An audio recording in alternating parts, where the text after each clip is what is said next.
Welcome back into the Sports Source. This segment of our show brought to you by Chariots of Hire. The holidays are upon us. That means parties. And what better, safer way to get to and from holiday parties than doing it in style? Chariots of Hire can handle your needs, whether you're just a couple on a romantic evening or a whole office that needs coach service to an area restaurant for your party. Be smart, be safe, and make it a big night to remember. Chariots of Hire, I'm telling you, go to their website. They do great stuff. You'll be very impressed.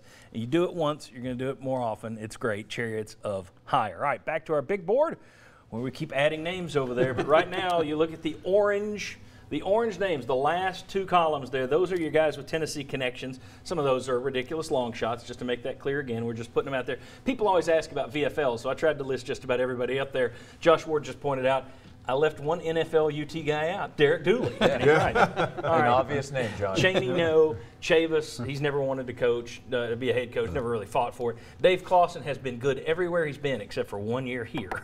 Jim Bob Cooter, his next spot is as an NFL head coach. Is that agreed? Yes. I think so. David Cutcliffe. Story came out that John Curry is very interested in David Cutcliffe. I wonder if he's just interested in talking to Cutcliffe and getting opinions, or if he's interested in bringing him back. I don't see Cutcliffe at 63 making that move back to Tennessee at I would this agree point. with you. I don't think so. Then you got Philip Fulmer. I don't think that's going to happen either. Eddie Grant, he's the offensive coordinator at Kentucky. He had been an associate head coach at Florida State at one point, but no. John Gruden, obviously, we talked about him earlier. Bo Hardigree, a name to remember. The guy's just 34. He's a quarterback coach for the Miami Dolphins again. He's a fop, friend of Peyton. And that's one to file away. He could be the next Jim Bob Cooter out there in terms of Tennessee. Marion Hobby, Sterling Hinton just sent me a text. Say Marion Hobby, who had been at Clemson, co-defensive coordinator at Clemson for many years. Now he's the defensive line coach for the Jacksonville Jaguars. Brady Hoke, I don't see that happening. He went for a lot of fourth downs last night. Lane Kiffin, gentlemen. Thoughts? Yeah. There's something and every one like of them's bad. There are people who actually want to bring him back. And you and I had the discussion the other day when somebody said, he's a winner. Really? He's a winner? That's the reason USC fired him. He won too much. They get sick of winning. He burned you, and you burned mattresses. Yeah. Isn't that what happened? I wouldn't go. Look, I think he's a sharp coach. I think he's a good play caller. I think he's a good coordinator. I don't think he's a good head coach at this level. And I know his team has done fine. You're saying at this level? At this level. And plus, what pointed out to me, where has Lane Kiffin left on good terms? Bingo. I mean, to me, that's the big-time red flag. Yeah, he's controversy follows it every week. And he did a story yesterday with Chris Lowe where he said, I don't think before I tweet. Yeah, maybe that's why you committed an NCAA violation talking to Lamar Jackson, the quarterback at Louisville. Maybe that's why you tweeted about the gambling line a couple of weeks ago and your school had to come out and say, no. He's a nightmare.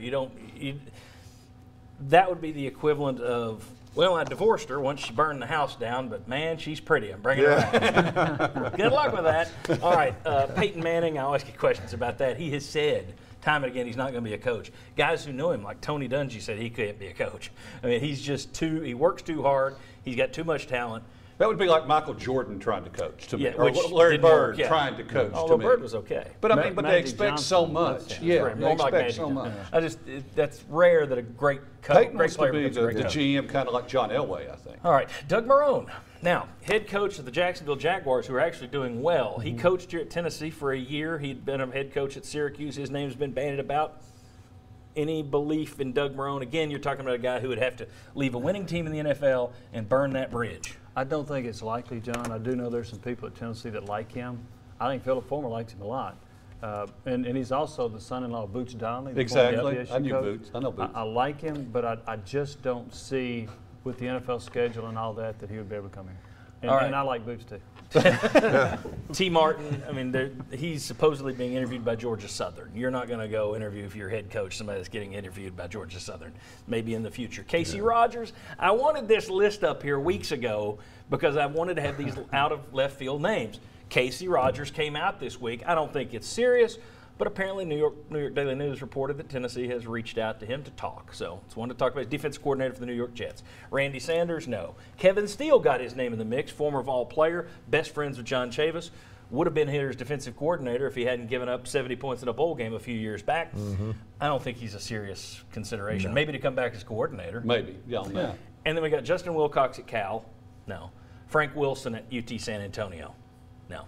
So we got 2 more names to add to our top 10 list. We'll tell you the full top 10 list when we come back. Plus, if you're sitting there saying, well, this coach can't win, if you get a guy from here, you won't win titles. Let's take a look at the last 10 SEC championship coaches and where they came from. That's next. Come on back.